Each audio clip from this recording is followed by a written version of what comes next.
अस्सलाम वालेकुम गर्ल्स, मैं हूँ आपकी टीचर मुक़द्दस फ़ातिमा और हम अपने थर्ड सेमेस्टर का स्टार्ट करते हैं। तो पहला टॉपिक जो हम स्टार्ट करने लगे हैं वो है पैराग्राफ राइटिंग। आपने पैराग्राफ्स तो हर जगह पे पढ़े होंगे।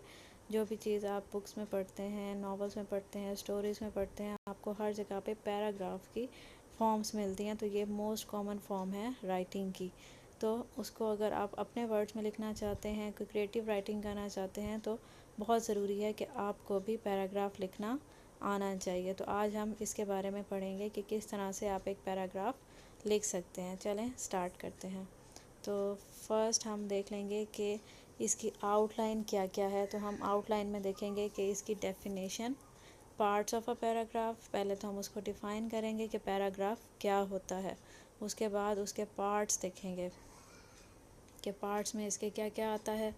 नेक्स्ट है हमारे पास एसेंशियल एलिमेंट्स की कौन से एलिमेंट से मिलकर एक पैराग्राफ बनता है, और फिर उसकी टाइप्स हैं जो कि मतलब कि कितनी टाइप्स में पैराग्राफ लिखे जा सकते हैं, वो सारी टाइप्स हम डिस्कस करेंगे। तो चलें पहले इसके डेफिनेशन देख लेते हैं। डेफिनेशन है a paragraph is a series of sentences that are organised and coherent and are all related to a single topic. तो सबसे पहले क्या है, सीरीज़ ऑफ सेंटेंसेस हैं। एक सेंटेंस नहीं होगा, 2 सेंटेंस नहीं होगा, बल्कि 5 to 6 सेंटेंसेस, 7 सेंटेंसेस अगर होंगे तो आप फिर उनको एक पैराग्राफ की फॉर्म में दे सकते हैं। बट आपके पास कंडीशन क्या है कि एक तो ऑर्गेनाइज होना चाहिए और दूसरा कोहेरेंट होना चाहिए। ऑर्गेनाइज मीन के ऑर्डर में होना चाहिए, कोहेरेंट अंडरस्टैंडेबल के सबको बात समझ आ सके कि आप क्या बात कहना चाहते हैं। और और अब चलते हैं इसके पार्ट्स की तरफ। तो इसके 3 पार्ट्स हैं, टॉपिक सेंटेंस, सपोर्टिंग सेंटेंसेस और कंक्लूडिंग सेंटेंस।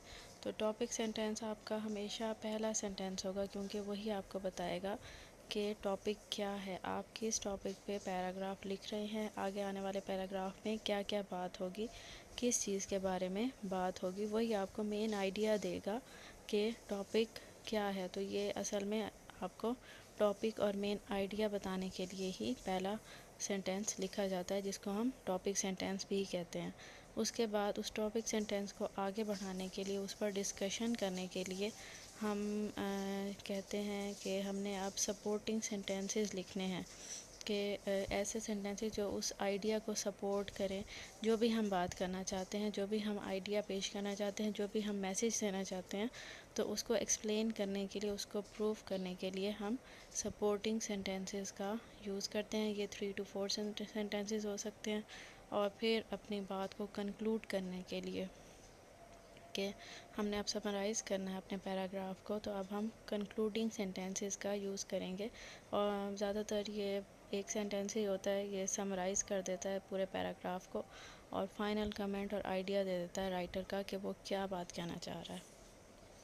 नेक्स्ट आ जाते हैं इसके एसेंशियल एलिमेंट्स पर, जो बहुत ही ज़्यादा ज़रूरी हैं एक पैराग्राफ को लिखने के लिए, जिसमें से एलिमेंट नंबर 1 है यूनिटी। यूनिटी हम शुरू से पढ़ते आ रहे हैं, इत्तेहाद को कहते हैं, कि किसी चीज़ के जुड़े हुए होने को कहते हैं। तो पैराग्राफ में जब भी हर सेंटेंस दूसरे से कनेक्टेड होगा तो ही वो यूनिफाइड पैराग्राफ होगा। ये नहीं कि आप हैफजर्ड कुछ भी बोल दें, कुछ भी लिख दें, तो ऐसा नहीं होगा। आप एक पैराग्राफ अगर लिख रहे हैं तो उसके अंदर एक ही आइडिया पे बात करेंगे, एक ही टॉपिक पे बात करेंगे और उसकी ही डिस्कशन करेंगे। ये नहीं कि एक पैराग्राफ के अंदर आप 2 या 3 टॉपिक्स को डिस्कस कर रहे हो एक ही पैराग्राफ, और उसी पे आपने यूनिटी शो करनी है। A paragraph is unified around this main idea with the supporting sentences providing detail and discussion। कि यही पैराग्राफ ही होगा जो सपोर्टिंग सेंटेंसेस देगा, जिससे आपका जो पैराग्राफ होगा वो यूनिफाइड बनेगा। ठीक है। नेक्स्ट पॉइंट है आपका, सेकंड एलिमेंट है order. Order refers to the way you organise your supporting sentences, कि किस तरह से आप अपने सपोर्टिंग सेंटेंसेस ऑर्गेनाइज करते हो। और अब चलते हैं इसके पार्ट्स की तरफ। तो इसके 3 पार्ट्स हैं, टॉपिक सेंटेंस, सपोर्टिंग सेंटेंसेस और कंक्लूडिंग सेंटेंस। तो टॉपिक सेंटेंस आपका हमेशा पहला सेंटेंस होगा, क्योंकि वही आपको बताएगा कि टॉपिक क्या है, आप किस टॉपिक पे पैराग्राफ लिख रहे हैं, आगे आने वाले पैराग्राफ में क्या क्या बात होगी, किस चीज़ के बारे में बात होगी, वही आपको मेन आइडिया देगा कि टॉपिक क्या है। तो ये असल में आपको टॉपिक और मेन आइडिया बताने के लिए ही पहला सेंटेंस लिखा जाता है, जिसको हम टॉपिक सेंटेंस भी कहते हैं। उसके बाद उस टॉपिक सेंटेंस को आगे बढ़ाने के लिए, उस पर डिस्कशन करने के लिए हम कहते हैं कि हमने अब सपोर्टिंग सेंटेंसेस लिखने हैं, कि ऐसे सेंटेंसेस जो उस आइडिया को सपोर्ट करें, जो भी हम बात करना चाहते हैं, जो भी हम आइडिया पेश करना चाहते हैं, जो भी हम मैसेज देना चाहते हैं, तो उसको एक्सप्लेन करने के लिए, उसको प्रूफ करने के लिए हम सपोर्टिंग सेंटेंसेस का यूज़ करते हैं। ये 3 to 4 सेंटेंसेस हो सकते हैं। और फिर अपनी बात को कंक्लूड करने के लिए कि हमने अब समराइज़ करना है अपने पैराग्राफ को, तो अब हम कंक्लूडिंग सेंटेंसेस का यूज़ करेंगे।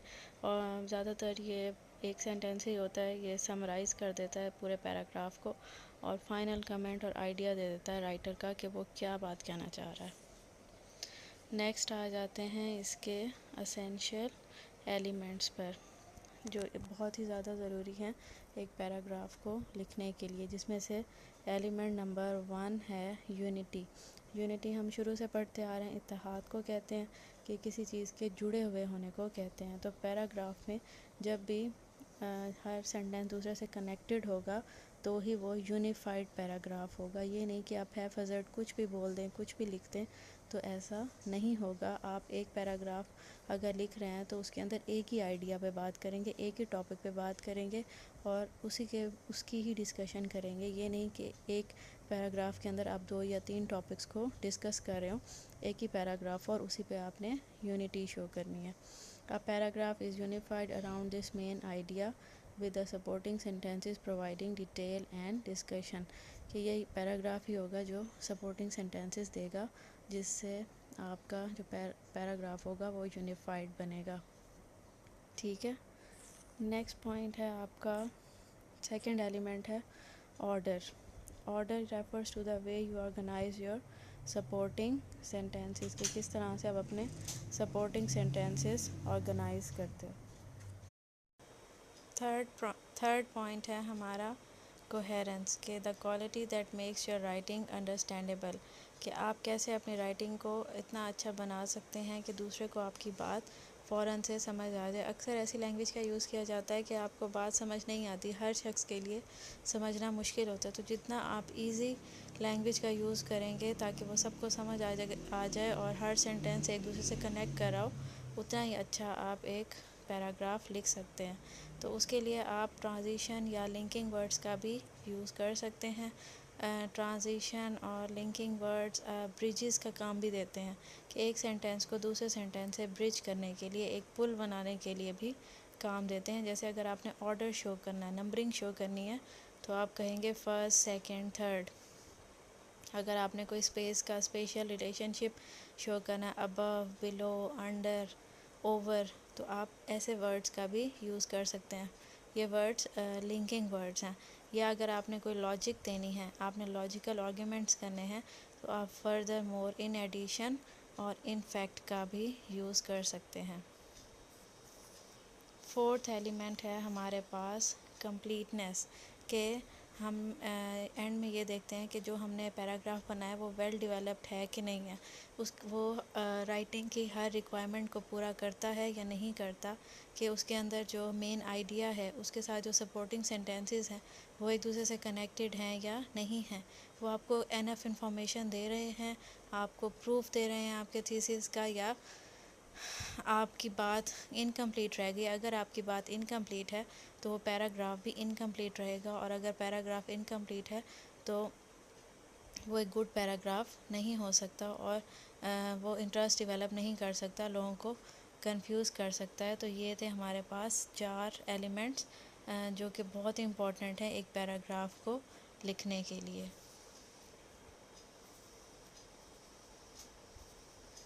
नेक्स्ट हमारे पास टॉपिक है टाइप्स ऑफ अ पैराग्राफ, के इसी के साथ पहले हमने देखी डेफिनेशन, फिर देखे हमने पार्ट्स ऑफ अ पैराग्राफ, फिर essential elements of a paragraph, और फिर उसके बाद हैं टाइप्स ऑफ अ पैराग्राफ।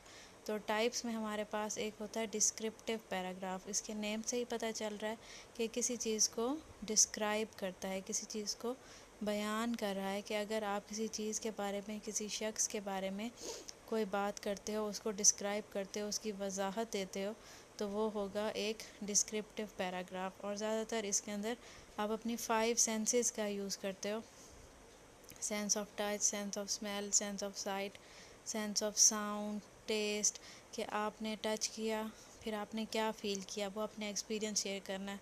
आपने स्मेल किया, आपने क्या फ़ील किया, आपने वो एक्सपीरियंस शेयर करना है। आपने सुना, आपने वो एक्सपीरियंस किया, आपने उसके बारे में लिखा। तो ये सारी चीज़ें एक डिस्क्रिप्टिव पैराग्राफ में लिखी जाती हैं। तो डिस्क्रिप्टिव पैराग्राफ क्योंकि हर चीज़ को डिस्क्राइब कर रहा होता है, आपकी फीलिंग्स को शेयर कर रहा होता है, तो वो आर्टिस्टिक ज़्यादा हो सकता है बाकी पैराग्राफ्स की निस्बत। तो ये शायद थोड़ा सा ग्रामेटिकल नॉर्म से हट सकता है कि ग्रामर में बहुत ही सिंपल लैंग्वेज का यूज़ किया जाता है और टू द पॉइंट बात की जाती है, और इसके अंदर थोड़ी सी ज़्यादा फ्लारी लैंग्वेज का यूज़ किया जाता है। तो इसलिए ये थोड़ा सा चेंज हो सकता है। नेक्स्ट टाइप है हमारे पास नरेटिव पैराग्राफ, कि अगर आपने किसी को कुछ बताना है, कोई एक्सपीरियंस शेयर करना है, कोई कहानी सुना रहे हैं, कोई नावल है, तो उसके अंदर जो पैराग्राफ होंगे वो नरेटिव फॉर्म में होंगे, वो नरेट कर रहे होंगे, वो बयान कर रहे होंगे कोई कहानी, और उनके अंदर सीक्वेंस होगा एक्शंस का। वो ऐसे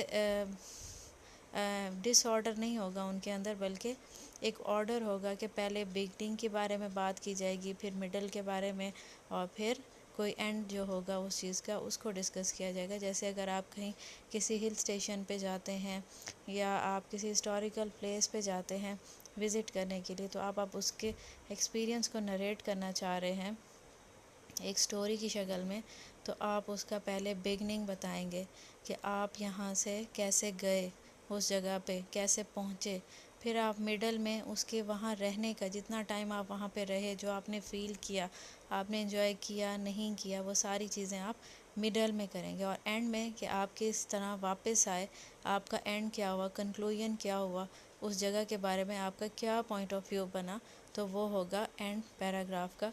तो नरेटिव पैराग्राफ हम इस तरह से लिखते हैं। थर्ड वन है हमारे पास एक एक्सपोजिटरी पैराग्राफ।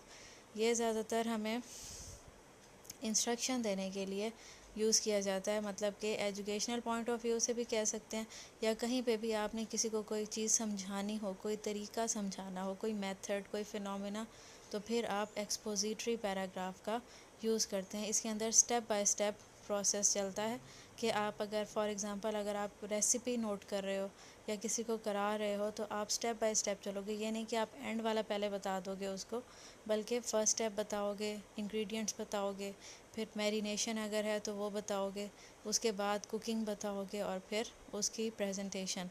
तो हर चीज़ स्टेप बाय स्टेप चलेगी। तो ये ज़्यादातर तभी यूज़ किया जाता है जब आप इतनी ज़्यादा रिसर्च कर चुके हो कि आपका होल्ड हो उस टॉपिक के ऊपर, तभी आप एक्सपोजिटरी पैराग्राफ कर सकते हो। वरना अगर आपकी एक्सपर्टीज़ नहीं है, आप एक्सपर्ट नहीं हो एक चीज़ के बारे में, तो आप स्टेप बाय स्टेप उसको किसी को भी नहीं समझा सकते।